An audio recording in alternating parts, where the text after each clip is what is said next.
Mission Vision avec Julie Châtelain.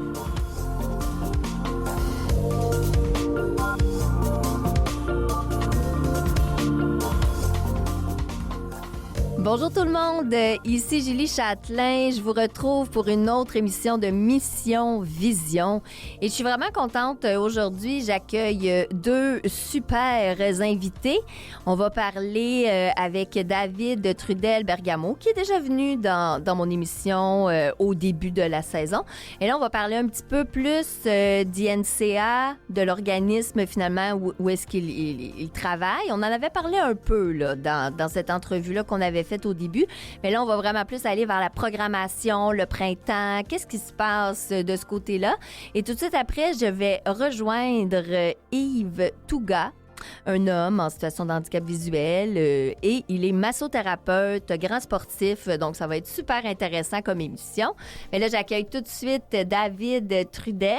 Allô, David? Salut, Julie. Comment vas-tu? Ça va très, très bien. Oui, bon, ben là, je suis vraiment contente parce que, comme je disais d'entrée de jeu, on t'a déjà reçu, mais là, on avait un peu plus parlé du parcours, de finalement qui était David. Quoique en 30 minutes, on n'a pas le temps tant que ça de vraiment dire « Ah oui, c'est ce gars-là ». Non, on a effleuré, mais on le sait aussi que tu es chef, dans le fond, comment on dit, chef des programmes psychosociaux. Drette ça. C'est ça, hein? Exactement. Donc, un travailleur social. De profession, en effet. De profession, c'est ça. Et tu travailles à INCA. Puis comme j'avais dit, on en avait un petit peu parlé la dernière fois, mais je sais qu'il y a encore plein de gens qui connaissent pas cet organisme. En effet. Et à chaque fois, moi-même, je me dis, tu sais, je l'ai pas connu, ça fait si longtemps, là. Tu sais, j'avais pas, tu sais, et ça fait longtemps qu'il existe, là. Donc, moi, j'ai 43 ans, donc j'aurais pu apprendre c'était quoi INCA quand j'avais 5 ans, là. Ah, ben oui, oui, il y a des gens qui ont grandi avec INCA en arrière d'eux, mais ouais, c'est pas ton cas, c'est pas mon cas, et le cas de plusieurs auditeurs aussi, là. Ben, c'est ça, parce que toi non plus, tu ne connaissais pas. C'est quand même récent dans mon histoire que je connais INCA, c'est vrai. Ça fait combien de temps? Que je connais INCA, je te dirais sûrement une dizaine d'années, parce que j'ai commencé comme beaucoup de personnes par être participant à certaines activités. OK. Ouais, que je me suis initié. Et mais par la suite. Plus comme activité, exemple, il y a une marche exploratoire où tu allais vraiment plus comme au groupe de. C'était les groupes. Les groupes de soutien, là. Exactement. OK. J'ai commencé par m'initier au groupe de soutien en tant que participant pour en organiser 10 ans plus tard. Oui, mais c'est ça. Mais toi, quand tu es allé là, tu sais, l'objectif, c'était de travailler un peu de toi avec ta gestion de ta propre vie en situation de handicap visuel. Là. Tu t'en allais pas te chercher une job, là. Non, t'as mis dans le juste. Là. C'était pour affronter les enjeux psychosociaux de l'handicap visuel à l'époque, comme pour beaucoup.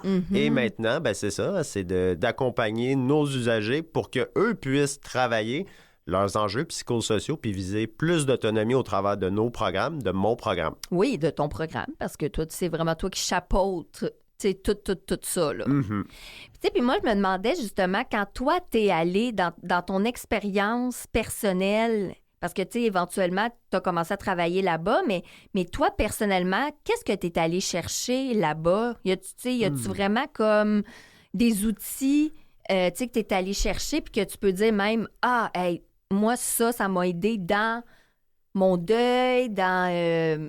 Ouais, je vois où tu vas en venir, mais tu vois, je pense que mon objectif à participer à ces activités-là de soutien et d'entraide, c'était comme pour beaucoup de gens, c'était d'aller à la rencontre des gens qui vivent les mêmes situations que moi, être compris, parler le même langage, puis se sentir faire partie d'un groupe qui me ressemble. Oui, c'est ça, hein, parce que toi aussi, dans ton environnement autour, t'es pas avec du monde qui a un handicap visuel. Là. Tu te retrouves à être vraiment, c'est ça, comme un peu seul dans ta gang. Là. Ben oui, comme pour beaucoup de gens. Comme beaucoup, c'est puis ça. la majorité des gens que je fréquente, nos usagers, le mentionnent de cette manière-là aussi. C'est la porte d'entrée, le besoin premier, c'est ça, pour beaucoup. Oui, et justement, de dire, hey, on n'est pas tout seul.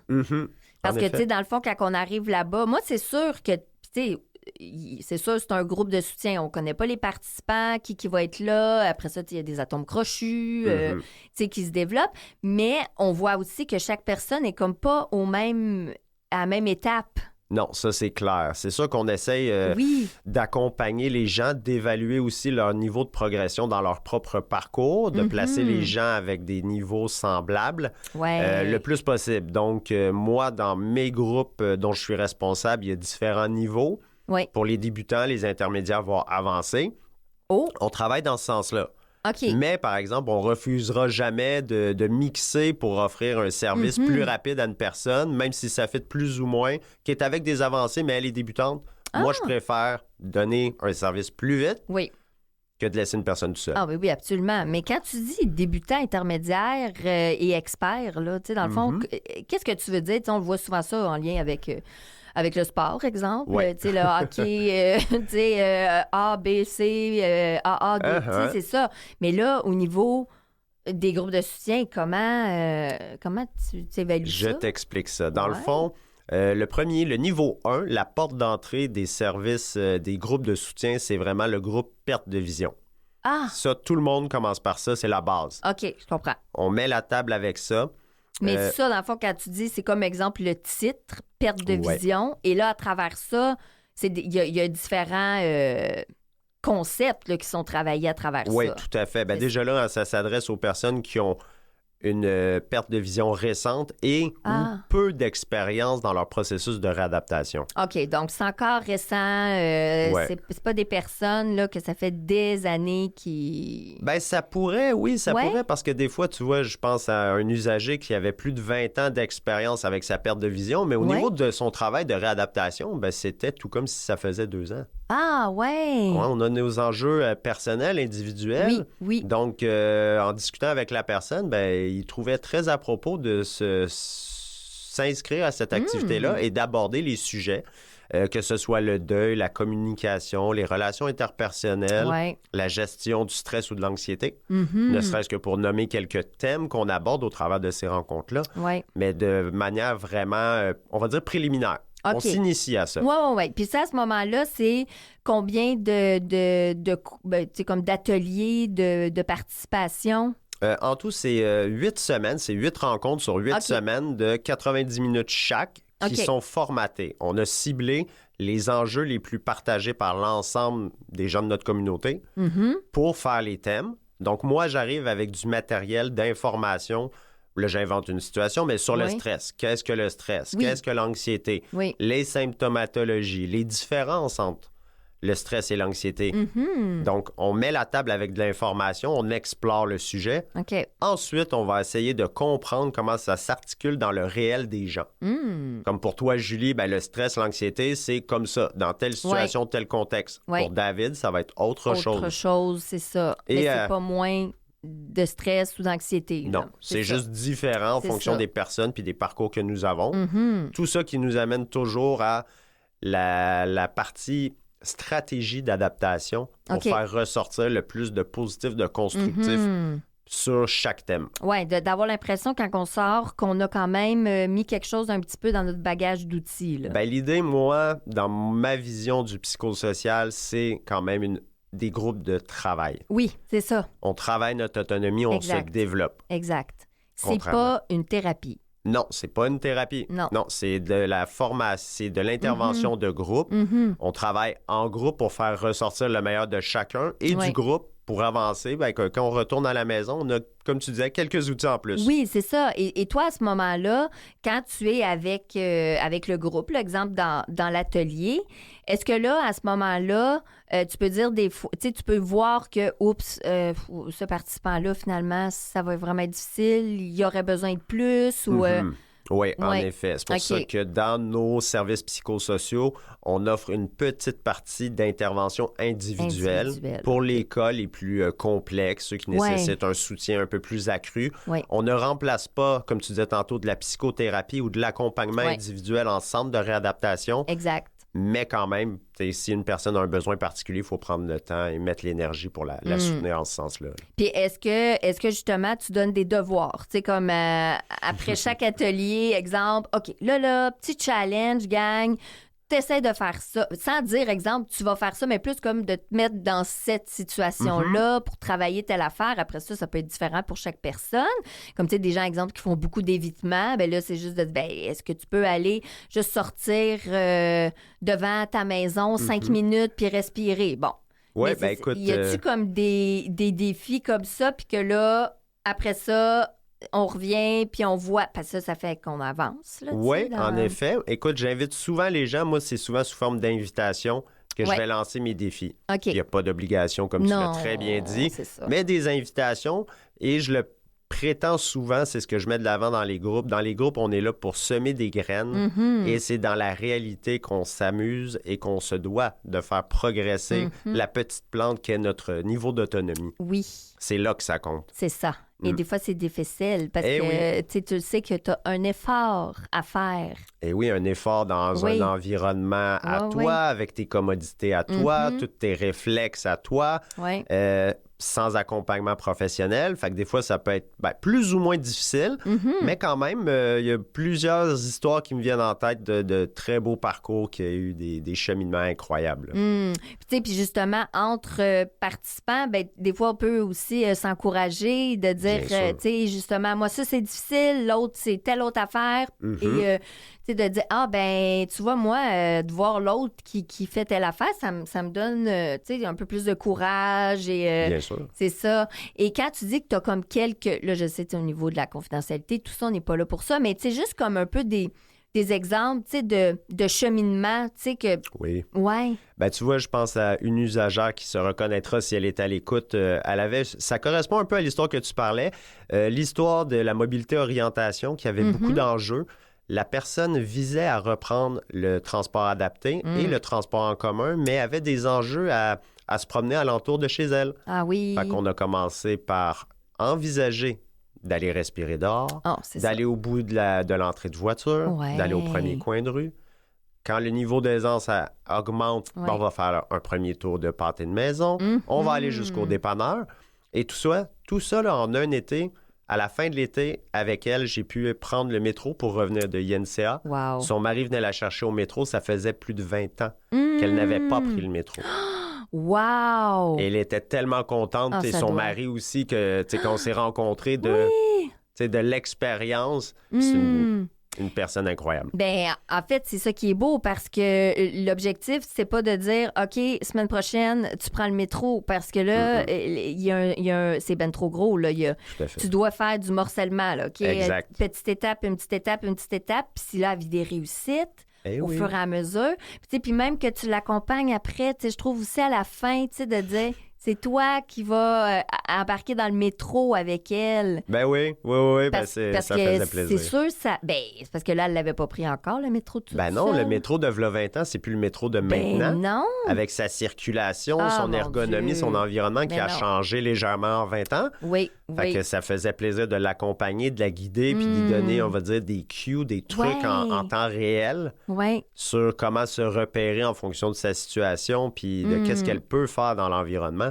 Fait que tu vois, ça, ce n'est qu'un exemple. Un exemple, mais en même temps, ça démontre comment c'est grand et que justement, pour chaque personne, tu sais, juste de dire, mon Dieu, je suis capable d'aller chercher ma prescription au Jean Coutu, tu sais, wow! Mais ça pourrait avoir l'air d'être tout petit, tout minime, là, tu sais, parce que t'as pas monté l'Everest, là, tu sais, mais des fois, c'est ça, c'est non, là, c'est ça, là. Ça, c'est exceptionnel, là. Oui, puis comme tu l'as très bien dit, c'est de travailler petit peu par petit peu, puis l'encouragement, l'entraide créée dans chaque cohorte de groupe, ça fait son effet aussi, de voir, de constater, d'être inspiré puis motivé par les parcours des autres. C'est un vecteur de changement pour nos participants. Là. Fait que là, ça veut dire qu'il y a les groupes débutants, intermédiaires et experts. Oui, tout à fait. Ça. OK, bon, là, les groupes, tu sais, là, OK, on a parlé de perte de vision. Mais ça, c'est le niveau débutant. 1. Oui, débutant. Ensuite, si on va au niveau intermédiaire, c'est le groupe Harmonie. OK. Le groupe Harmonie, on garde certains sujets, mais on les approfondit un peu plus. Oui. Le format reste toujours le même. C'est 8 rencontres de 90 minutes. Ouais. Mais moi, je laisse plus d'espace de communication à mes participants. Ils ont plus d'expérience. Oui. je m'efface un petit peu plus en tant qu'animateur pour leur laisser plus de marge de groupe, d'interaction entre eux. Ouais. Le but, pour donner des exemples d'approfondissement de sujet, si on peut encore reparler du deuil, mais au lieu de le définir, puis de donner des concepts de base, qu'est-ce que le deuil, les étapes et tout, là, on va parler plus de rechute. Tu sais, c'est quoi les moments de rechute dans ton propre processus de deuil? Tu te dois d'être capable de... Ben non, il n'y a pas de tu dois. On vous invite à être vigilant c'est ça. Aux indicateurs qui, toi, peut-être dans ton parcours, peuvent te faire rechuter. Oui. Hein, que ce soit une date de diagnostic, la recrudescence de symptômes, on ne sait pas, une perte de vision plus significative qui te fait reculer. Absolument. Et qui te ramène dans tes anciens patterns. Oui. Ben, c'est d'y être vigilant pour mieux les aborder puis passer plus facilement dans cette période-là qui peut être difficile. Ben ça, c'est beau, ça, parce que justement, intermédiaire, on a l'impression que tout d'un coup, c'est comme « Ah, mon Dieu, ça va bien, là. » Tu sais, expert, ça va encore mieux. Mais c'est de dire que, et la rechute existe. Elle est possible. Elle est possible, là. Puis, de multiples fois pour la plupart d'entre nous. Oui. Ben, en fait, oui. Ben, c'est exactement ça. C'est plusieurs rechutes. Exact. Des moments que tu dis « Bon, ça va bien. » Puis 2 jours après... 2 jours après, ça va moins bien. Puis 10 ans plus tard, quand tu as perdu un autre 5 ben ça va encore moins bien. Ça va encore moins bien, c'est ça. Mais c'est de montrer que, ben oui, ça va moins bien, mais à travers ce processus-là, mais tu fais je vais dire un peu comme, tu sais, tu développes d'autres stratégies, puis on dirait au fur et à mesure, ta rechute est de moins en moins longue. Exactement. C'est ça, c'est de discuter avec les gens pour qu'ils en soient conscients. Parce que la rechute de David dans 1 an, c'est pas celle de 10 ans. Je suis plus la même personne, j'ai plus les mêmes outils. C'est ça. Donc, on peut se relever, comme tu l'as très bien dit, plus vite. Oui, vraiment. Et là, le expert, là, on est rendu... on est rendu où, là? Dans le expert, ça va être le groupe Adaptation. Adaptation, oui, c'est un jeu de mots coquin que moi et ma collègue, on a inventé. Oui, exactement. Dans le fond, on mixe les groupes de soutien classiques, c'est-à-dire la discussion de groupe, avec des actions concrètes qu'on va faire sur le sujet. OK. Donc, par exemple, on va parler de mobilité-orientation. Oui. OK, qu'est-ce que c'est? Où est-ce qu'on va se former? Ça, super, on parle de nos expériences. Mais par exemple, dans le groupe, là, on va aller prendre une marche dans un milieu inconnu et on va se guider entre nous. Une personne en basse vision peut guider quelqu'un en perte de vision totale. Oui. Donc, et de discuter dans l'action des stratégies, mais on est en mouvement. Donc, c'est vraiment de mixer la discussion et l'action sur chacun des thèmes. Et là, à ce moment-là, c'est entre vous? Oui. Donc, on n'est pas avec justement des personnes qui ont... comme dans certains organismes qui organisent une activité, mais il y en a, tu sais, tout le monde est pairé, là. Tu sais, c'est des voyants et des... Non. Là, c'est vraiment... c'est l'entraide à 100% entre nous et de discuter entre nous. On est capable de le faire. On le fait à notre rythme de manière sécuritaire, mais on va aller aborder l'inconnu ensemble. Ah, j'aime ça! OK, fait que là, ça veut dire que là, dans ces 8 semaines-là, il va y avoir 8 activités. Oui, 8 activités qui peuvent être petites, moyennes ou grandes, des petits, moyens, grands défis. Ça peut être d'aller prendre une marche, ça peut être d'aller au restaurant, commander tous ensemble, d'être tout seul accompagné versus 8 personnes handicapées visuelles qui débarquent dans un resto. Trouver le resto, aborder la salle à manger, le menu, commander les salles de bain, payer. Oui. Ben, c'est un ensemble de défis qu'on peut faire dans la bonne entente, la bonne ambiance, mais on va le faire de cette manière-là. Ah, bien, je trouve ça super intéressant parce que c'est vrai, là, tout d'un coup, 8 personnes qui arrivent, puis là, tout le monde a un résidu... même ceux qui ont résidu visuel, c'est pas le même. Non, c'est ça. Donc, c'est ça, là. Il y a vraiment des enjeux, finalement, qui aborde le menu? Comment est-ce qu'on aide les autres alentour de la table? Bon, ben, comme je disais tantôt, ça peut être quelqu'un en basse vision qui va aider quelqu'un en cécité totale. Oui. Mais on n'a pas de menu en braille. Donc, non, mais on va faire avec ce qu'on a, soit par la sensibilisation avec les serveurs. Est-ce qu'on a accès à un menu via notre téléphone avec un voice-over? Est-ce qu'on va le traduire aux personnes alentour de nous, le partager? Mais c'est toutes ces questions-là qu'on aborde. Wow! Bon, là, tu vois, tout le monde va être rendu au mode expert. Mais c'est ça. On comprend qu'il y a vraiment des étapes. Puis, exemple, là, comme il y a 3 groupes, est-ce que c'est... OK, ben exemple, l'automne, cette session-là, c'est le groupe 1. Après ça, à l'hiver, je pourrais être rendu dans l'intermédiaire. Et 1 an plus tard, dans le expert. Techniquement, ça serait ça. Moi, je le présente de cette manière-là. On commence toujours la grande rentrée automnale avec le niveau 1. Ouais. C'est sûr qu'on va aussi aller en fonction de la demande. Oui. Comme on travaille en collaboration avec les centres de réadaptation et autres, il y a beaucoup de référencements. Il faut répondre aux besoins des gens. Fait qu'on jongle avec ces deux enjeux-là en même temps. Mais c'est l'idée. Ouais. OK. Donc, ça voudrait dire un participant aussi, exemple, qui arrive au niveau intermédiaire, mais que tu dis, oh, Pelay, il n'est pas rendu au expert. Non, c'est ça. Qu'il refasse l'intermédiaire? C'est possible. Okay. C'est possible. Puis encore là, hein, dans l'histoire d'une vie, peut-être que 2 ans plus tard, tu vas avoir besoin de revenir au niveau perte de vision. Oui, c'est ça. Puis de faire comme non, j'ai besoin de revenir aux bases. Exact. C'est correct. Ben oui, ça se peut que certains trucs, tu étais au niveau expert et que là, il s'est passé une situation. Exemple, ton médecin t'annonce que voici le fameux 5 que tu avais de vision, tu viens de le perdre, tu es rendu cécité totale. Et voilà. Et là, oui, c'est ça. Là, tu repars à la base. Oui, puis tu vois, tout ça, ces 3 groupes, ces 3 niveaux-là de groupes de soutien, à la fin, ça nous amène ultimement au groupe d'entraide, qui est différent, mais qui est un niveau supérieur dans le sens où là, c'est plus du travail, on va dire, d'adaptation aux enjeux de l'handicap visuel, mais c'est vraiment d'aller faire partie d'une communauté pour briser l'isolement, avoir une vie sociale saine, être en contact avec des gens de notre milieu, mais...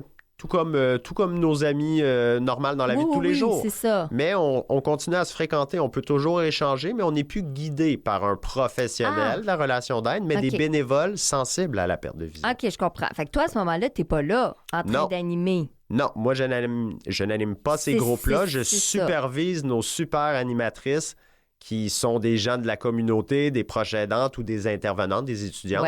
Et qui sont sensibles et qui le font de manière bénévole. Ah oui, OK, comme exemple, un stage.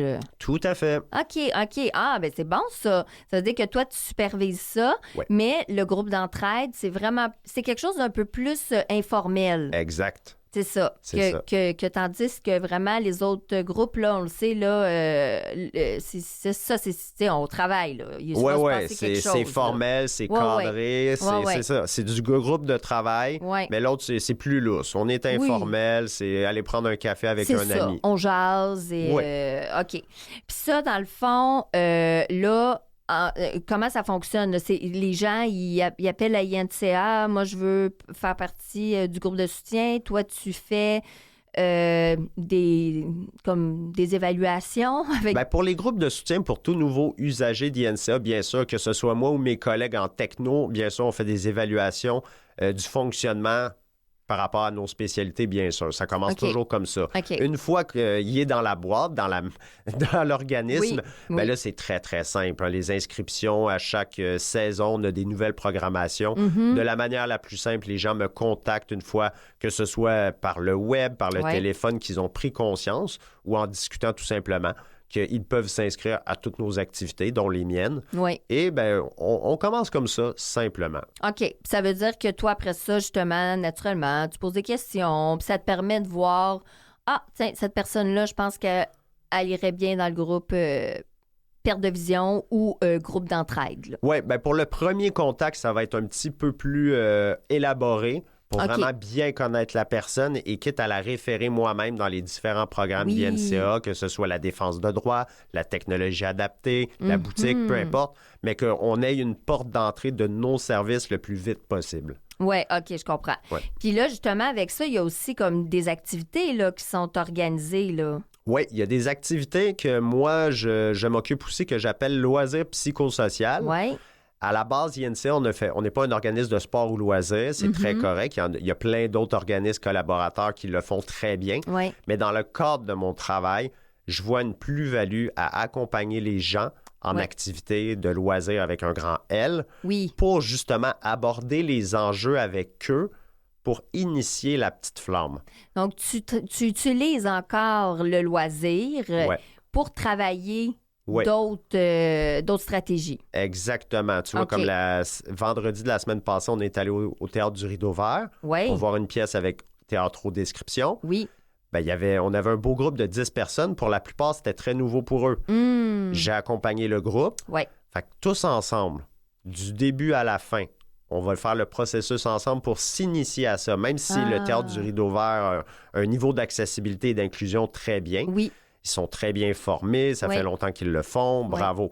Mais quand même, pour les participants, d'être accompagnés par quelqu'un de confiance, une personne ressource, c'est la différence entre j'y vais pas. Oui. Fait qu'on les accompagne, puis après ça, j'ai encore une fois, plein de personnes en tête qui maintenant n'ont plus besoin, ils le font de manière autonome.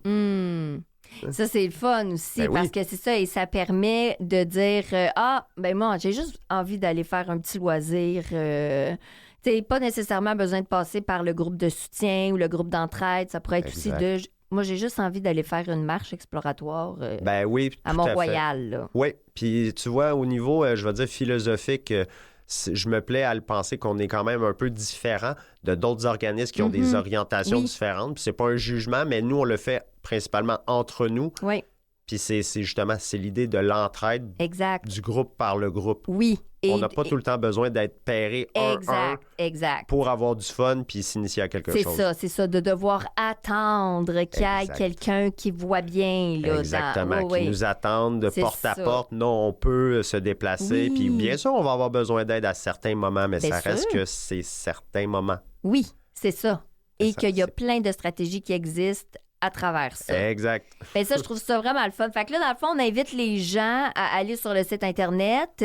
Et sur le site Internet, bien là, la porte d'entrée, dans le fond, comme tu dis, c'est d'appeler ou c'est d'écrire. C'est la porte d'entrée. C'est la porte d'entrée en lien avec le psychosocial. Là, parce qu'après ça peut être que je veux un ordinateur. Là. Ah oui, bien c'est ça. Le site Internet, excellente source d'information. Mes coordonnées sont là. Une fois que les gens ont mes coordonnées, moi, je me plais à penser que je réponds vite et bien au courriel et téléphone. Oui. Donc, c'est ça. Ça prend pas 3 semaines, là. Ben, écoute, on essaie avec le temps qu'on a, mais on fait du mieux qu'on peut pour répondre le plus vite possible. Ben oui, c'est ça. Donc, les gens, vous allez sur INCA, vous allez avoir toutes les informations. Il y a même plein d'autres informations vraiment, vraiment très aidantes quand on est en situation de handicap visuel.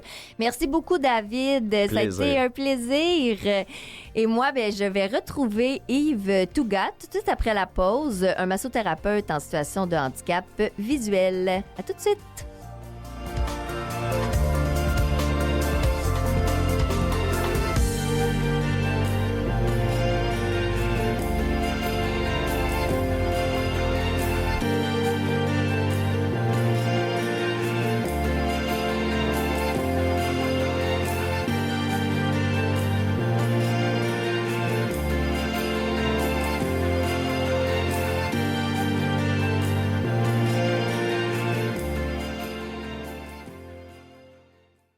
Vous écoutez Mission Vision avec Julie Châtelain.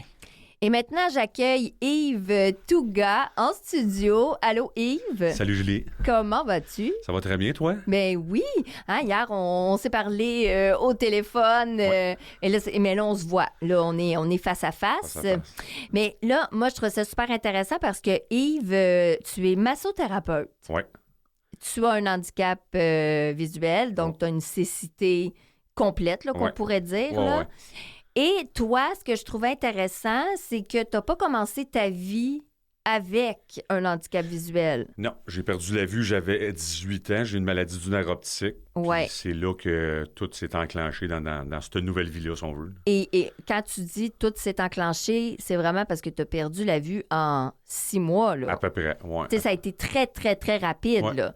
Ça a été, j'ai 18 ans, j'ai mon permis de conduire, parce que tu avais déjà ton permis de conduire. Ouais. J'avais une voiture et je travaillais sur une ferme et tout ça, puis j'ai conduit toutes sortes de véhicules motorisés. Puis, tu sais, à un moment donné, du jour au lendemain, c'est ça, 6 mois plus tard, t'es plus capable de marcher sans une canne blanche ou sans avoir l'aide de quelqu'un. Mais c'est ça. Fait que c'est là que ça part. Mais oui, mais encore là, pour montrer un petit peu l'homme qui est devant moi, toi, t'as 18 ans, la vie commence, hein, habituellement à 18 ans, on est comme, oh mon Dieu, je suis rendu majeur et vacciné, donc on peut sortir. Le monde des adultes. Le monde des adultes. Mais finalement, on se rend compte en vieillissant que 18 ans, c'est très jeune. Mais quand on a notre 18 ans, on pense qu'on est rendu des adultes et qu'on connaît la vie. Tu connais tout, là. Tout. Mais là, ça veut dire, toi, t'as 18 ans, tu connais la vie, tu perds la vue en 6 mois, donc tu passes de je conduis une voiture à ou un tracteur ou peu importe à je ne peux plus conduire. Ouais. Et toi, tu décides de partir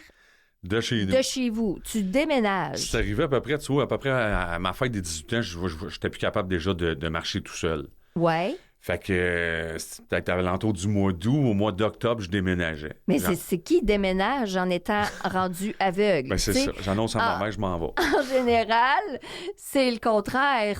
Tu veux pas partir parce que là, tout d'un coup, tu as besoin d'aide. Non, toi, t'es parti. C'est parce que je me suis dit la meilleure façon de me débrouiller ou bien non, d'être autonome, si on veut, ben je vais déménager. Comme ça, je vais être obligé d'apprendre ou de faire face à ça tout de suite. Ben, c'est ça. Mais c'est pour ça que je dis, qui fait ça?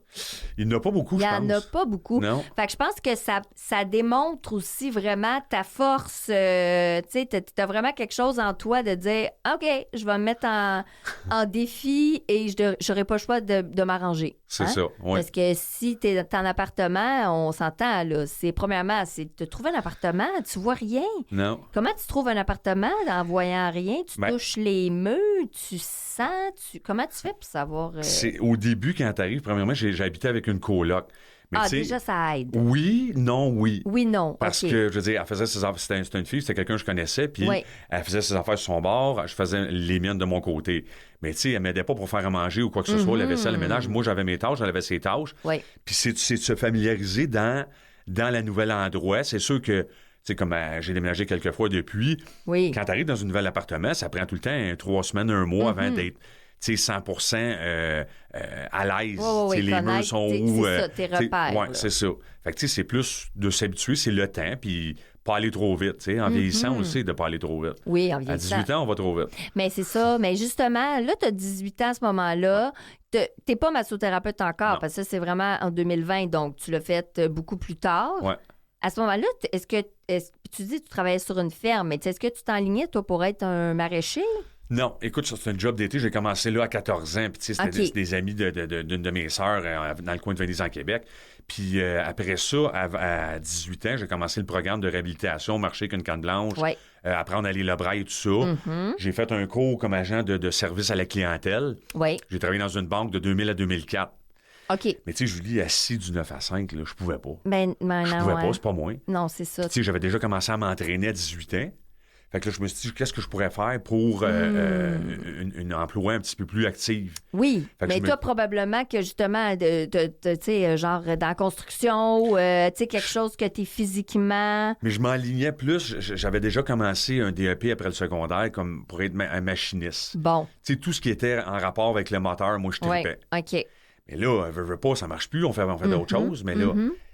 Tu sais, 2003, je travaillais dans une banque. 2003, je me suis dit ce que je pourrais faire. Je me suis dit, je commence un cours en massothérapie. Ah, ouais. De 2003 à 2004, j'ai étudié là-dedans. J'ai fait un 1000 heures de formation. Oui. Puis après ça, en 2004, ça donnait bien parce que le département pour lequel je travaillais à la banque a fermé. Ah, bon. Puis moi, tu sais, j'étais un des seuls qui était quand même assez content que ça ferme parce que je venais de finir mon diplôme. Mais oui. En massothérapie. Fait que j'ai commencé tranquillement en 2004 là-dedans. Fait que ça marchait comme très bien, là. Oui, ça a commencé. Puis depuis ce temps-là, c'est ce que je fais. Puis... Mais là, tu sais, comme quand les gens vont te voir, là, tu sais, sur la photo, il était pas du tout... même moi, quand je t'avais vu en photo, fait que j'avais déjà une idée. Je savais que j'avais pas du tout le profil du massothérapeute devant moi, là. Mais vraiment pas, là. On peut pas... Tu sais, non, mais c'est vrai, tu n'as pas le physique de l'emploi, là. Qu'est-ce que tu veux dire? C'est quoi le physique de l'emploi? Massothérapeute, tu sais, on dirait que c'est ça. Tu sais, c'est doux, c'est... Bon, toi, on le voit, là, que physiquement, tu es en forme. Donc, on a l'impression que tu fais quelque chose, justement, de très physique. Plus dans le rough, un peu. Plus dans le rough. Oui. Un bricoleur, là, tu sais. Non, mais tu sais, quelque chose de plus rough. Mais là, finalement, massothérapie, c'est doux. T'sais, même si tu peux être un peu plus dans le... Je vais dire, je te défais des nœuds et tout ça, mais clairement que toi, tu dois être un massothérapeute plus genre sportif, là. Je suis plus... Exactement. Tu sais, je suis pas le genre de massothérapeute. C'est sûr que si tu veux venir faire... Un massage de détente. Viens pas me voir. C'est ça. Bien, pas viens pas me voir, mais ça va être plus fort puis plus dur que la normale parce que... Parce que t'as pas des petites mains, là. Non, c'est ça. Ça va avec. Ça va avec. Ouais. Donc, c'est pour ça. Fait qu'on le voit tout de suite que ça sera vraiment pas un endroit où est-ce qu'on va arriver puis il va y avoir de la musique zen. Non. Ah, c'est ça. C'est ça. Les oiseaux chantent pas alentour. C'est ça. Fait que c'est pour ça que je dis, fait que c'est vraiment plus, j'ai mal à quelque part, débloque-moi mon épaule. J'ai voulu faire une sorte de massage, une sorte de thérapie connexe avec la façon que moi je m'entraîne, puis la façon que moi je voudrais me faire traiter. Mais genre C'est ça. Thérapie? J'ai fait ça, la kinésithérapie, qui est l'étirement articulaire. Oui. Puis ça a été complémentaire à ma formation de base. Oui. Fait que maintenant, j'ai comme développé ma propre technique à moi, si tu veux, pour de façon à qui je suis. Oui. C'est un peu connexe à qui je suis, comment je traite. OK. Est-ce que tu masses avec, justement, ton pot d'huile essentielle à côté de toi? Est-ce que tu masses, dans le fond, avec de l'huile essentielle? Tu sais, comme, je veux dire, ou c'est vraiment quelque chose de tu sais, je te bouge le bras, l'épaule, donc c'est moins... Il y a un mélange des deux. OK. Il y a un mélange des deux parce que, tu sais, je communique beaucoup avec le client. Tu sais, je veux dire, si je vois Mané, OK, ça fait mal, on va slacker la pression, puis tout ça, tu sais, on y va pas.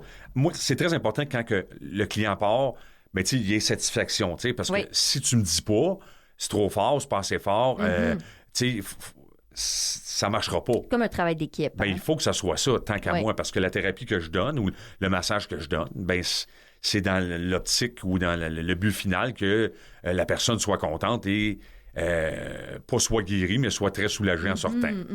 C'est ça. Puis ça veut dire que toi, comme tu as développé un peu ta technique de massage, comme tu dis, mais vu que t'as étudié... Déjà, dans le début, tu es en cécité, là. Ce qui veut dire que toi, est-ce que tu sens que tu as vraiment comme développé d'autres sens, qu'il y a quelque chose qui s'est aiguisé?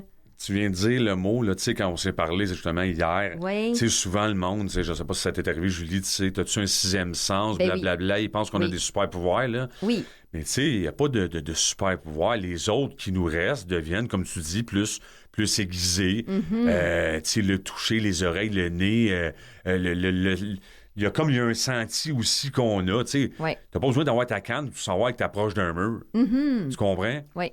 Fait que c'est un peu ça, fait que dans le travail, c'est sûr que ça aide au niveau de mes mains, parce que les yeux deviennent tes mains. Bien, c'est ça, en fait, c'est que tu n'utilises pas tes yeux. Non. Donc, en même temps, le massage, on dirait que ça fait tellement de sens. On dirait que tous les massothérapeutes devraient être, tu sais, dans le sens des yeux fermés, là, tu sais, pour être encore plus connectés avec ce qui se passe. Parce que ça veut dire que toi, tes doigts, ils ont développé vraiment une sensibilité au niveau du toucher, tu sais, de savoir, OK, là, ici, il y a une tension, ici, tu sais, c'est plus raide. Fait que c'est pour ça que je dis ça, tu sais, puis comme tu as appris le braille, donc fait que c'est ça, là, tes bouts de doigts, là, ils ont été utilisés, là, tu sais, comme finalement, comment ça peut être un outil à proprement dit. Fait que là, ça veut dire, j'ai dit 2020 tantôt, mais ce que tu m'as dit au niveau de 2020, c'est que c'était en 2020, au niveau de la massothérapie, que tu as ouvert chez toi. À la maison, parce que j'ai travaillé longtemps dans un gym. Exact. Moi, j'habite dans Hochelaga-Maisonneuve, fait que j'ai eu mon bureau là pendant 12 ans. Oui. Puis quand j'ai été diplômé en 2004, je sais que je commençais à en faire ici et là, mais pas à temps plein. J'en faisais. Ouais. Mais tu sais, c'est à partir de 2008 que j'ai commencé vraiment là, à temps plein là-dedans. Tu sais, c'est le temps de développer ta clientèle et tout ça. Puis quand la pandémie est arrivée, ben, tu sais, le gym pour lequel je travaillais, tous les gyms étaient fermés, évidemment. Fait que j'ai pu, moi, après le deuxième confinement, j'ai pu commencer je faisais partie des services essentiels. Fait que j'ai pu commencer à travailler. Fait que je m'étais installé à la maison. Mais est-ce que c'est à cause de la pandémie que les gyms ont fermé, que là, toi, tu t'es retrouvé à dire, bon, OK, là, qu'est-ce que je fais si les gyms restent fermés encore longtemps? C'est ça. Sinon, tu serais probablement encore au gym. Oui, puis non, parce que notre gym, nous autres, où ce que je travaillais, en plus, il déménageait, je pense, l'année suivante. Tu sais, je sais pas trop qu'est-ce qui est arrivé au niveau administratif ce bar-là, mais sont déménagés, puis beaucoup plus loin. Ça marchait moins bien. Oui, d'où ce que je reste présentement. Fait que c'est pour ça que le timing était bon pour moi de m'installer à la maison. Puis, fait que toi, dans le fond, tu as fait, OK, je prends ma clientèle du gym et je l'amène chez moi, finalement. C'est ça, j'avais cet avantage-là d'habiter pas trop loin. Oui. Fait que tout le monde a suivi. Ah. Tu sais, j'ai jamais fait trop de publicité. Fait que, tu sais, de bouche Ben à non, oreille. parce que t'es nulle part, là, je veux dire. Cherchez pas Yves Touga, c'est pas simple. Mais en fait, qu'est-ce qui fait que j'ai réussi à te trouver? C'est parce que t'as fait des trucs médiatiques, là. Oui. Donc, c'est plus par là que même voir une clinique de Yves Touga, là. Toi, c'est parce que t'as fait une émission à Ami Télé. J'ai fait 2 émissions, en fait. Une avec un chef propriétaire d'un restaurant, Maxime Morin.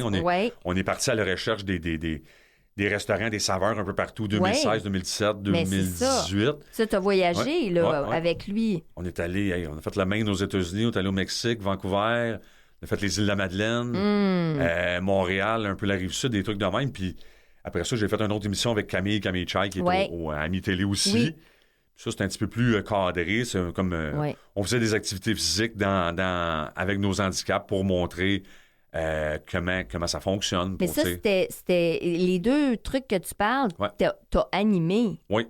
T'as co-animé. Oui, c'est ça. C'est ça. Oui. Donc, le fait que t'as co-animé, c'est quand même différent que d'être la personne qu'on reçoit en entrevue. Toi, naturellement, tu l'as, ça aussi, là. Ben... Écoute, je me suis ramassé là-dedans, Julie, vraiment, là... C'était pas toi qui as dit « Moi, c'est ça, je veux », là. Ah ben non, par hasard, j'allais souvent manger à son restaurant, ça s'appelait Le Chien Fumé. On allait manger là quasi toutes les semaines. Ben, c'est ça. Puis là, lui connaissait quelqu'un, un producteur de télé, puis ça te tente-tu de faire ça? J'ai un projet, blablabla. Oui. Là, j'ai embarqué, mais tu sais, au début, j'ai embarqué en pensant que c'est juste des paroles d'un air. Oui. Mais pour vrai, après 2-3 semaines, il me rappelle, il dit « On part telle date. » Ça marche, là. Ça marche. Je dis là, moi, je sais que ça marche. Ils ont pas pour vrai. Il dit, ben oui. Tu me dis oui. Fait que c'est comme ça que ça s'est arrivé. Donc, c'est ça. C'était vraiment pas, je m'enligne dans une carrière. Ah, ben non, zéro. Ben non, c'est ça. Mais finalement. Ça a bien fonctionné. Puis t'as aimé ça? Ah, ben oui, j'ai aimé ça. C'est sûr que j'ai eu beaucoup d'apprentissage parce que je connaissais rien de la télé. Là, non. Comment les poser des questions ouvertes, questions fermées. Puis en tout cas. Toutes les gestions, justement, quand il y a des délais, là, des échéanciers et tout ça. Là, C'était le fun. En général, on a eu beaucoup de plaisir, mais c'était vraiment de l'apprentissage. Est-ce que je ferais ça comme carrière? Peut-être pas. Mais c'est des beaux défis, puis c'est des belles expériences, puis on a fait des beaux voyages, puis on a vu des beaux trucs, là, c'est incroyable. Peut-être que j'aurais pas fait ça si j'avais pas été là-dedans. Oui, c'est ça. Et là, à ce moment-là, dans le fond, tu découvres des restaurants, tu manges des choses. Oui. Et là, dans l'émission, il utilise aussi le fait que tu as une cécité, pour voir comment ton goût est aiguisé. C'est ça.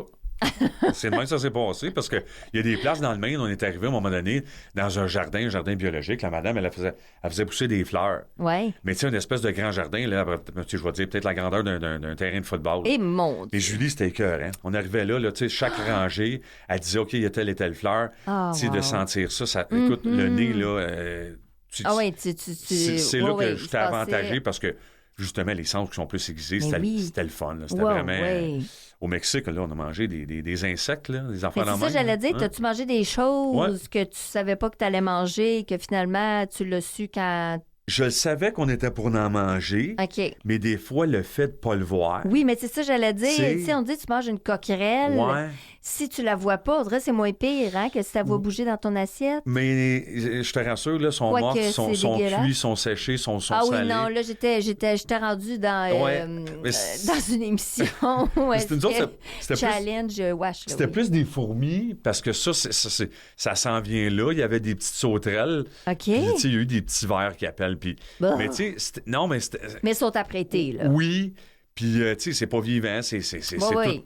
Puis justement, le fait de ne pas les voir. Là, tu dis, qu'est-ce que c'est? Puis là, tu pourrais penser que c'est genre, tu sais, eux autres, ça équivaut à une chip, là, tu sais, ça ressemble, croustillant, là. Ça ressemble un peu à ça, mais quand tu te mets à trop penser, puis en plus, si tu la vois, c'est pire. Ah non, c'est ça. Ben, le chef qui est avec toi, lui, lui, il savait. Y a-tu des fois qu'il n'a pas réussi à manger? Non. OK. Non, parce que la seule chose que moi je voulais pas, ou j'étais très réticent quand on est allé dans le Maine aux États-Unis. C'est un mois d'octobre, peut-être milieu octobre. On était sur la mer, on s'en va voir une ferme d'huîtres. Oh. Mais là, tu sais, moi, des huîtres dans ma tête, c'est comme, tu sais, j'ai jamais trouvé ça bon. Puis Là, j'arrive là, mais tu sais, Et ça sent, hein? Une super de belle journée. Il fait le gros soleil, puis on arrive là, puis ils sortent ça direct de la mer, puis là, il faut que tu manges ça. Je dis, ben non. Je dis, mais Maxime, il va le faire. Mais non, c'est même pas prêté, là. Non, là, c'est vraiment direct, croque le poisson. C'est ça, moi, je dis non. Là, il dit oui. Je dis, ben non. Il dit, t'es payé pour ça. J'ai dit, ouais. Mais là, sauf que là, j'avais pas le choix. Ça, wow. Fait que là, mais pour vrai, Julie, là, il met un petit citron là-dessus. On a chacun une bière en plein soleil sur le bord de la mer. C'était que, pour vrai, les huîtres, depuis ce temps-là, j'en mange. Mais oui, mais c'est ça. C'est parce que c'est aussi le setup qui est autour. C'est ça. Parce que si je te fais la même chose, mais que tu es dans un contexte où est-ce qu'il fait pas beau, ça sent pas bon. Mais là, c'est comme, wow, mon Dieu, journée ensoleillée, c'est merveilleux. Ah non, c'est que, écoute, je vais toujours me souvenir de ce moment-là. Wow. Puis pour vrai, depuis ce temps-là, ben, je mange les huîtres. Ben, c'est ça. C'est fou, hein? Ben oui, mais là, sûrement que ça t'a fait découvrir plein de choses, toi aussi, sur des goûts. Je trouve ça vraiment super intéressant. Mais c'est ça, ça veut dire que toi, il y a tout le temps eu un petit peu ça, tu sais, l'espèce de challenge. Tu sais, je l'ai jamais fait, fait que go, je le fais. Oui, un peu. Mais dans ton quotidien, parce que justement, tu sais, là, t'es massothérapeute chez toi, tout ça, mais dans ton quotidien, là, ça ressemble à quoi? Parce que, tu sais, t'as dit que tu t'entraînais comme, je pense, c'était tous les jours? Oui, pas pratiquement? mal. Ouais. Parce qu'on le voit. Tu sais, t'as besoin de bouger aussi, hein? Clairement que dans ton corps... Oui. Tu ressens le besoin très viscéral de bouger. Je n'ai de besoin, puis il faut que je me dépense. Oui, c'est ça. Tu sais, puis j'ai toujours été un peu comme ça. Mais au quotidien, comment ça fonctionne?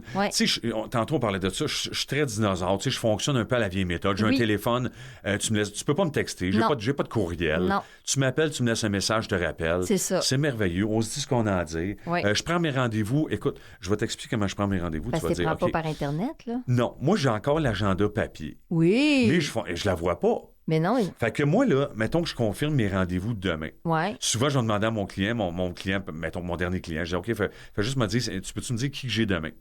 Ah, tu le fais regarder sur ton horaire. Il regarde dans mon horaire, puis il me dit, OK, demain, tu as tel rendez-vous, je suis parfait. Puis souvent, les numéros, mettons quelqu'un, je suis pas sûr, j'y demande. Fait que là, je confirme vite, ça prend 5 minutes, je confirme mes rendez-vous du lendemain avec une personne qui a la vision. Ben oui. Je fonctionne de même. Wow, OK. Mais ça marche. C'est très rudimentaire, mais ça fonctionne. Très. Oui. Il y a plein de façons que je pourrais fonctionner tout seul. Ben oui, puis en plus avec l'informatique, puis le voice-over et tout ça. Mais toi, t'étais pas très là-dedans, là. Ça m'intéresse pas. Ouais, c'est ça. Je l'ai appris, là. Oui. Tu sais, je lis des livres audio parce que j'ai un téléphone à la maison avec le Wi-Fi de la maison, puis ça fonctionne très bien. Puis je sais comment l'utiliser. Oui. Mais pour vrai, on dirait que j'ai pas l'intérêt. Oh non, c'est ça. C'est ça. Mais je te comprends. J'ai des résistances, moi aussi, par rapport à tout ça. Ben, c'est ça. Oui. Mais là, ça veut dire que là, justement, OK, là, tu sais que tu as besoin de te dépenser, tu vas t'entraîner après ta journée. Mais là, après ça, là, la moyenne des ours moyens, là, tu sais, je veux dire, des gens qui voient tout ça, là, ils ont travaillé, ils sont allés s'entraîner, ils reviennent, ils se font, tu sais, un petit souper. Puis après ça, souvent, c'est, je vais écouter mes petites émissions. Oui. Bon, toi? Je fais un peu ça, mais tu sais, moi, tu sais, ma copine te le dirait, là, ou tu sais, le monde, des fois, qui sont avec moi, j'écoute un peu, tu sais, je finis souvent vers 19h. Oui. Fait que là, après ça, c'est sûr, évidemment, je prends ma douche, soupe, là, peu importe. Je me fais manger comme n'importe qui d'autre. Pareil comme quelqu'un qui a ses yeux, même si j'habite tout seul. Ben oui, tu fais ta popote. Oui, je fais toutes mes affaires. C'est ça. Sauf que le soir, pas juste des toasts au beurre de pile. Ben non, j'en mange pas de ça. Fait que, tu sais, le soir, j'écoute, un peu de télévision. J'écoute beaucoup les sports. Oui. Mais tu sais, il y a certains téléromans, mais tu sais, je suis pas grand-chose assidûment. Non. Je vais écouter peut-être une petite demi-heure, 1 heure de TV, mais je me couche tôt. Tu sais, moi, 9h, 9h30, je suis couché, 5h, 5h30, je suis debout le matin. Mais c'est ça, t'es un lève-tôt. Oui. OK, mais là, quand tu te lèves tôt, c'est parce que tu vas t'entraîner? Je me lève le matin, oui, je m'entraîne très tôt. Je m'entraîne avant? Oui. T'entraînes avant, puis tu t'entraînes après? Non, je m'entraîne le matin avant. Juste avant? Oui, avant de commencer à travailler. OK. Parce que quand tu fais une journée, mettons, tu as fait 3, 4, 5, 6 massages dans une journée. Mais oui. Le soir, en finissant, là, tu voles pas haut. Non, c'est ça. Tu sais, j'irai pas marcher 2-3 heures pour le fun. Tu sais, j'ai plus l'énergie. C'est ça. Peut-être plus jeune, là, tu maximises le plus le matin. Ouais, je te comprends. Moi aussi, je peux me lever vraiment beaucoup plus tôt et être capable d'en faire beaucoup plus le matin. C'est ça.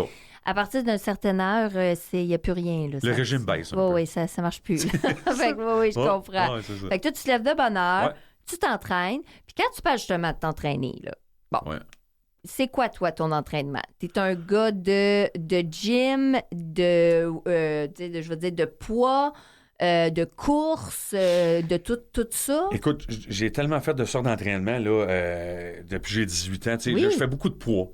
OK. J'ai fait de la boxe aussi pendant 4-5 ans. Oui. Mais principalement, j'ai fait surtout des poids et haltères. Mm-hmm. Là, je fais beaucoup de vélo, du vélo stationnaire depuis 2020, si tu veux. OK. J'ai toujours fait toutes sortes de mélanges d'entraînement. Mais pas du sport. Ben, je veux dire, du sport. Dans le sens, pas comme, exemple, tu es dans une équipe sportive. C'est ça, là, tu sais, vraiment comme individuel. Mais j'ai essayé toutes sortes de sports. J'ai déjà essayé, quand j'ai perdu la vue au début... le goalball? Non. Oui, je l'ai essayé, mais j'ai pas trippé. OK. J'ai essayé le hockey avec... Oui, hockey sonore, les hiboux? Oui, j'ai joué un peu avec eux autres, mais c'est tout du monde qui ont des résidus visuels beaucoup plus forts que moi. Ben oui, en fait, eux autres aussi, c'est un peu, ça peut être résiduel ou pas du tout, mais en général, oui. Julie, t'arrives là, puis il n'y a personne qui marche avec une canne blanche. Oh non? Ben non. Ah oui, mais c'est tous des gars orgueilleux. Ben tu sais, mais moi, je peux pas marcher sans ma canne blanche, impossible. Ben non, c'est ça. Fait qu'en arrivant, je l'ai essayé, mais c'est pas fait pour moi. Mais non, marcher avec des... Et puis en plus, c'est ça, là, patiner, c'est quelque chose, là, en voyant rien, là. Oui, mais c'est ça. Fait que, tu sais, qu'est-ce que je pouvais faire? Puis que je pouvais me dépenser, ben j'ai commencé l'entraînement. J'ai jamais arrêté.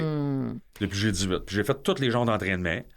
Tu sais, puis j'ai un partenaire d'entraînement depuis les dernières années. Là, j'ai fait toutes sortes d'affaires avec lui. Là, tu sais, on a couru sur une piste d'athlétisme, on a fait des trucs, écoute... tu sais, puis des choses... Couru, là, comme avec la personne qui... Est-ce qu'il y a comme quelque chose que, tu la tiens? Non, ou... il court en avant de moi, puis je le suis. Ah, OK, en avant, OK. Tu sais, puis ou des affaires de même, où j'ai fait des genres d'entraînement, parce que, tu sais, je veux dire, le commun des mortels dans ma situation, on ferait pas, là. Ben non. Tu sais, puis lui, ce genre de gars-là avec qui je m'entraîne, écoute, handicap, pas handicap, là, il s'en fout, là. Puis c'est comme ça, puis c'est parfait. Il moi, pousse. je veux pas me faire prendre. Non, tu sais, va, tu seras pas capable de faire ça. Et pelaille. Non. Non. On va l'essayer en premier, puis après ça, on verra. C'est ça. T'sais. Et toi, après, ça se peut que tu dises, ouais, tu sais quoi, courir sur une piste d'athlétisme, ça va, mais courir dans la rue, peut-être un peu moins. Exactement. Mais tu fais des marathons ou des courses organisées ou non? Non, j'ai pas rien fait de ça. OK. J'ai compétitionné en 2006, j'ai fait une petite compétition amateur de culturisme. Mais c'est ça, j'allais dire. Fun, là, c'était ma prochaine. Oui. Tu as sûrement fait ça, toi, du fitness qui appelle. Là, mais pour le fun, là, c'était vraiment comme un challenge personnel. Oui. Puis j'ai fait ça en 2006, puis c'était vraiment pour le plaisir. Là, puis c'était pas pour en faire une carrière. J'ai fait ça, puis après ça, tout en continuant à m'entraîner. T'as-tu fait, qu'appelle, justement, là, les compétitions, là, avec de la sèche, là, dans le sens où tu te... Oui, t'as fait tout ça! Tu montes tes muscles, puis tout, là. Puis tu perds le gras, là, jusqu'à temps qu'à un moment donné, tu peux manger pas grand-chose avant la compétition. Ça ressemblait à ça. C'était très dur. T'as séché, là. Oh, c'est très dur, parce que là, ta vie sociale en prend un coup. Ben oui. Puis le monde alentour de toi, tu sais, à l'époque, ma copine... Tu vas pas aller manger au resto, là. Non, mais... tu pouvais pas. Non. Les soupers de famille, tu y vas pas. Ben non. Fait que, tu sais, les 6 derniers mois, c'est un peu plate. Et puis c'est long, hein, quand même. Ah oui. Ça prend du temps à faire ça, là. C'est pas 2 semaines, là. Ah, ben non, comme on a pris de la préparation, ça a pris 9-10 mois à peu près. Ah, mon total. Dieu. Hey, et puis ça veut dire que tu as été assidu, là. Tu sais, tu l'as fait jusqu'au bout, là. Oui, jusqu'au bout. T'es-tu le genre de gars que si tu te donnes un challenge, tu vas le faire, tu vas y aller? Ah, je vais le réussir. Ouais. Oui, je vais le faire juste que, tu sais, je veux dire, j'ai assez de volonté puis j'ai assez de discipline. Ouais, c'est ça. Puis de toute façon, à travers les années, tu vois, je vais avoir 47 ans. Ben oui, c'est pour ça. Ça fait 29 ans que je m'entraîne. Oui. Fait que, tu sais, à un moment donné, si j'ai jamais arrêté, 5 jours par semaine. Mais non, c'est ça. Fait que, à un moment donné, ça prend beaucoup de volonté. C'est une habitude que tu as pris, mais ça veut pas dire que parce que tu le fais depuis 29 ans, tu te lèves à tous les matins et tu as le goût de t'entraîner. Ah, là. ben non. Mais non, c'est ça. Fait que c'est vraiment un effort aussi mental. Là. Tu sais, les matins, je ne me tente pas d'aller lever des poids comme un. Ben non. Tu sais, ou de pédaler. Puis ouais. J'y vais, mais tu sais, les 5 premières minutes, c'est plus tough. Après ça va super bien. Non, mais c'est ça. C'est que tu le sais qu'après, ça va être bien. C'est ça. Mais quand même, tu sais, moi, je trouve ça super important, tu sais, de le dire que, hey, wow, là, c'est pas 29 ans de facilité. Ah, ben non. Tu sais, c'est ça. C'est que tu te bats contre toi-même aussi, là. Oui. Tu sais, puis tu te parles, puis que tu te pousses. Mais tu sais, Julie, si j'avais pas ça, tu sais, c'est devenu mon mode de vie. Mais c'est ça, j'allais dire. Sinon, c'est quoi que. Ça a toujours été ça depuis que j'ai perdu la vue, puis même un petit peu avant de perdre la vue. J'avais commencé un peu à m'entraîner au secondaire. Oui. Tu sais, mon premier partenaire d'entraînement, ça a été mon professeur de biologie de secondaire 4. Wow. Tu sais, fait que c'était ça. C'est vraiment super intéressant. Et il fait juste... Là, les gens, justement, là, qui veulent aller se faire masser, là c'est où qu'on va? Écoute, c'est mon numéro de téléphone, c'est Yves Touga. Sur Google, tu tapes mon nom. Il y a plusieurs trucs que j'ai faits, des articles de journaux, émissions et tout ça. Puis mais ton numéro, il est là, justement. Oui. Fait que comme ça, au moins, les gens, ils t'appellent. Oui. Et ça se fait facilement comme ça. Donc, les gens, si vous voulez aller vous faire masser, il ne faut pas avoir peur du téléphone. Il ne faut pas me texter. Il ne faut pas texter. Faut pas essayer de le trouver par Messenger puis d'y envoyer un message. De toute façon, c'est sa sœur qui va répondre puis qui va donner le numéro de téléphone. Donc, peu importe, c'est par là que ça passe, le téléphone. Ma sœur, c'est quasiment ma gérante. Mais non, mais c'est ça. Même moi, là, tu sais, j'étais habituée, j'envoie un audio, puis là, c'est sa sœur. Ouais, appelle-le. Ah, c'est vrai, il faut l'appeler. Ouais. Mais c'est ça. Donc, c'est vraiment par le téléphone qu'on peut aller se faire masser. Ouais. Vraiment, merci beaucoup, Yves. Ça a été un grand plaisir. Et je remercie mes beaux invités aujourd'hui, David Trudel et Yves Touga. Vous allez pouvoir nous retrouver sur nos différentes plateformes. Évidemment, le site Internet Canal M. Vous pouvez écouter les émissions en rediffusion. Mais aussi, vous nous trouvez ailleurs comme Spotify. Donc, vous allez pouvoir écouter les belles émissions. Merci, mon collègue Mathieu, à la mise en onde. Et nous, on se retrouve la semaine prochaine. Bye bye, tout le monde.